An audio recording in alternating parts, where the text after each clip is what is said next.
ఈ రెసిపీ మీకు తెలుసా? చాలా పాతకాలం నాటిది. చాలా మందికి తెలిసే ఉంటుంది. అంబలి లేదా సద్ది అని పిలుస్తుంటారు. మా సైడ్ అయితే సమ్మర్ వచ్చిందంటే ఇదే బ్రేక్‌ఫాస్ట్ అనమాట. మాకు కూడా ఇదే తీసుకుంటూ ఉంటాం. కడుపు చల్లగా చాలా బావుంటుంది. ఎలా చేసుకోవాలో ఈ వీడియోలో చూసేయండి. ముందు రోజు నైటే సంగటిని కొద్దిగా ఎక్కువ వండుకొని మిగిలిన సంగట్లు వాటర్ వేసి నానబెట్టాలి. తెల్లారితో వేసి ఈ విధంగా కలుపుకోవాలి. ఇలా మొత్తం బాగా కలిపేశాక 1 కప్పు పెరుగు వేసుకోవాలి. అలానే సన్నగా తరిగిన ఉల్లిపాయలు, సన్నగా తరిగిన కొత్తిమీర, పచ్చిమిరపకాయలని ఈ విధంగా తుంచి వేసుకోండి. రాళ్ళుప్పు మాత్రమే వేయండి, సాల్ట్ వేయకండి. అలానే ఈ విధంగా కలుపుకోవాలన్నమాట. అంతేనండి, సద్ది రెడీ అయిపోయింది. చూడ్డానికి చేయడానికి చాలా సింపుల్గా ఉంది కదా. టేస్ట్ అయితే వేరే లెవెల్లో ఉంటుంది.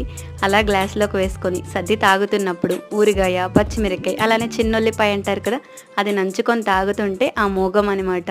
అంత బాగుంటుంది. తప్పకుండా మీరు ట్రై చేయండి. మీలో ఎంతమందికి ఈ రెసిపీ తెలిస్తే కమెంట్ చేయండి.